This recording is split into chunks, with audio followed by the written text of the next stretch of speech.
Tita, anak mak. Alright, Assalamualaikum warahmatullahi wabarakatuh. Kembali kita bersama dalam rancangan Satu Hari, Satu Ilmu Pewarisan bersama host anda, Muka Gangster, Tita, anak mak, dan tetamu undangan yang sangat special, Puan Huda bersama kita. Tanpa melengahkan masa, kita straight ke depan. Kita nak bagi awareness kepada orang ramai di luar sana. So, ada orang buat hibah dan ada juga orang yang buat wasiat. So, apa beza antara hibah dengan wasiat? Boleh penjelasan? Okey, kalau ikutkan wasiat ni adalah pemberian selepas kematian. Dan dari sudut wasiat ni dia hanya perlu kepada ijab sahajalah, tanpa perlu kepada qabul ataupun penerimaan daripada sesiapa yang diberikan dia. Berbeza dengan hibah. Kalau hibah dia adalah akad pemberian semasa hidup dan pelaksanaannya adalah semasa hidup. Dan beza juga wasiat ni dia ada kadar dia, adalah 1/3 yang boleh diberikan dan diberikan tu bukan kepada waris. Manakala kalau hibah ni dia boleh bagi kepada sesiapa saja, hatta penerima tu adalah bukan Islam sekali. Oh, wow, sesuai lah untuk mualaf biasa. Mak saya masih beragama Hindu. Betul. And apa yang saya nampak di sini, hibah ni macam lebih baik daripada membuat wasiat. Dia sebenarnya akan lihat kepada situasi kita ni sebagai pemilik harta. Dia banyak perancangan, tapi kita akan lihat kepada situasi kita, diri kita sendiri, siapa waris waris kita. Barulah kita sesuai untuk sama ada hibah ke, wasiat ke. Soalan seterusnya untuk Puan Huda kita. So, masyarakat selalu mendengar mengenai hibah takaful. Apa beza hibah takaful dan hibah harta? Apa tu takaful, apa tu harta? Ini penting lah. So, betul, kalau ikutkan kita biasa, masyarakat biasa dengar tentang hibah takaful. So, sebenarnya hibah takaful ni adalah pemberian manfaat takaful tu kepada sesiapa sahajalah penerima dia, dan sebenarnya penerima tu akan dinamakan sebagai beneficiary di dalam ataupun di mana-mana syarikat takaful. Itu adalah hibah takaful. Manakala hibah harta ni adalah kita hibah apa sahaja barang ataupun harta yang kita miliki kepada seseorang yang kita nak berilah. Contohnya kita bagi rumah, kita ataupun kita nak hibahkan tanah. Kalau macam perempuan ni lebih macam barang kemas, ataupun semua orang ada kenderaan. Itu dikatakan sebagai hibah harta lah. Beza antara takaful dan harta. Oh, sangat jelas ya penjelasan tu, sebab saya pun sebelum ni tak faham sangat takaful. Terima kasih Puan Huda. Okey, nak juga tahu ya, kalau nak buat hibah sendiri boleh ke?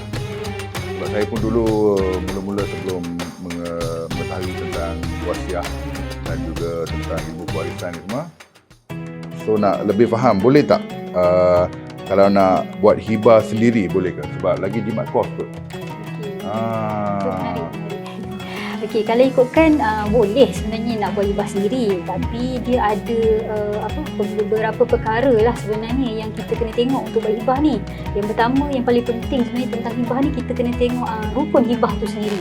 Rukun hibah. So kita kata tadi adalah pemberi hibah tu sendiri. Maksudnya kita pemberi harta. Yang kedua, mesti pastikan adanya penerima hibah. Maksudnya siapa yang kita nak bagi harta tu. Faham. Itu kedua. Dan ketiga, bila kita kata nak hibah, mestilah ada harta. Harta tu yang kita miliki. Maksudnya contoh saya nak hibah, okay, saya mesti ada harta yang saya nak hibahkan lah.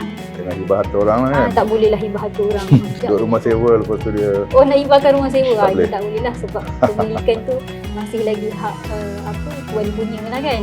Sewa tu hanya kata macam tumpang dan bayar bulanan macam tu. So itu dikira bukan pemilik lagi lah. Okay, so dan seterusnya mestilah ada akad ijab dan qabul. Maksudnya kita bagi, macam contoh saya kata saya bagi hibah ni adalah kepada suami saya. So suami saya kata okey, saya terima.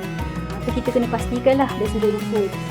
Dan kalau kita tengok sebenarnya dekat Malaysia ni, selain daripada rukun tu, kita mesti juga orang kata selesaikan tentang syarat luzum ataupun qobat dipanggil.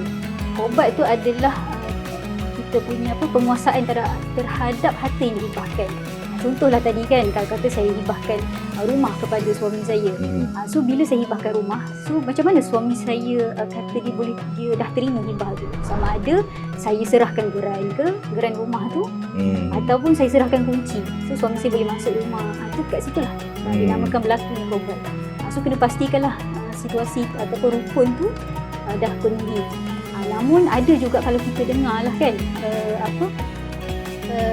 sama ada melalui surat akuan tu adakah dia ni dah memenuhi. Jadi kalau ikutkan dari sudut akuan tu pun kita kena pastikan lah dari sudut rukun tadi tu, barulah kita orang kata bolehlah buat sendiri. Tapi yang penting ni kena pastikan rukun-rukun tu. Dan juga yang paling penting, selain daripada rukun tu, adakah kita punya penerima hibah tu tahu macam mana cara nak laksanakan hibah tu, nak ke mana, nak dapatkan pengesahan hibah. Yes, rukun ni more like syarat-syarat lah. Dia mesti wajib. Dia wajib mesti ada untuk pastikan sesuatu hibah tu betul hibah. Kalau tidak, dia akan jadi macam hadiah sahaja. Okey, terima kasih bersama kita Puan Huda. Dan untuk yang ramai yang mungkin masih tidak mungkin ingin tahu kan, siapa yang boleh buat hibah sebenarnya? Untuk seseorang ni buat hibah, dia mestilah seorang yang berkeahlian. Berkeahlian tu mestilah dia berakal.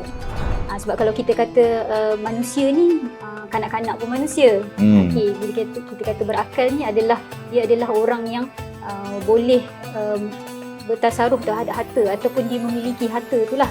Contoh kalau kita ambil tadi pasal rumah. So dia pemberi ni boleh bayar rumah, boleh uruskan tentang rumah tu.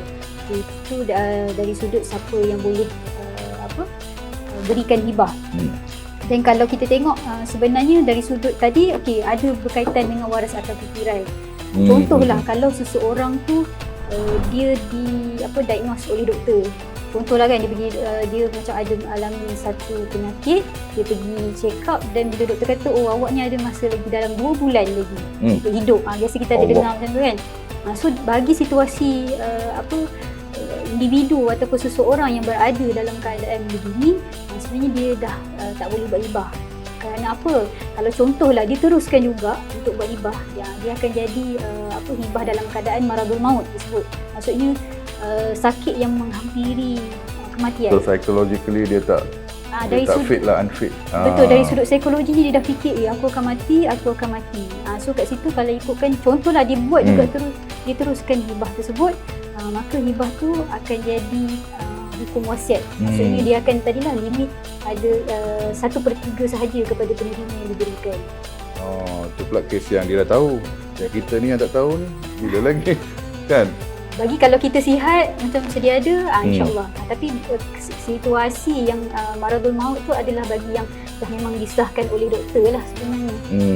Dalam keadaan dia baru tahu tentang penyakit tu dan doktor memang dah bagi tahu yang berapa tempoh lagi yang dia boleh teruskan kehidupan dia. So bagi kita-kita yang lain yang dah disahkan tapi belum tahu bila je, 24 jam anytime boleh happen. So ini sangat-sangat penting lah. Kalau sayang family, kalau sayang anak-anak, sayang ibu bapa, dah tak boleh berlengah lagi lah kan. Mungkin ada yang kata ambil insurans penting, medical card penting kan, untuk diri sendiri. Ini untuk yang kita sayang. Kalau kita satu hari tu kita dah tak ada, seram kita nak fikir benda tu. Semua benda yang jauh-jauh kita fikir 10 tahun, 20 tahun kan. Benda yang paling dekat dengan kita, maut, kita tak nak fikir. Dah seram, bukan hari aku. Tapi sekarang kalau kita tengok dunia hari-hari, ada yang tidur dalam kereta pun dah tak bangun semua kan. So sangat-sangat penting, rasa hari ni kot, bulan Ramadan ni insya-Allah dah boleh hibahkan. Yang tak ada harta tu kumpul harta dulu kan. So terima kasih Puan Huda dapat menjawab banyak soalan dan sangat penting lah, benda ni sangat penting dan insya-Allah kita dapat sampaikan kepada orang ramai di luar sana. So sementara sihat ni, kita buatlah hibah. Yes, walaupun sikit kan. Betul. Buat terus. Atau belajar dulu ataupun ambil info kan. Cari saluran-saluran yang yang right lah, the right part seperti wasiah. So just get your information. Know about it. Faham. So, terima kasih Puan Huda. Terima kasih. Salam Ramadan dan semoga happy dan bahagia selalu. Semoga dipermudahkan segala urusan. Terima kasih. Jumpa lagi. So jumpa dah lagi guys bersama beberapa lagi tetamu undangan yang hebat-hebat. Info yang sangat penting ya, benda ni sangat kritikal, keadaan dunia sekarang, hibah, harta, pewarisan, semua penting. Jumpa dah lagi bersama Muka Gangster, kita Anak Mak. Bye-bye. Kita Anak Mak.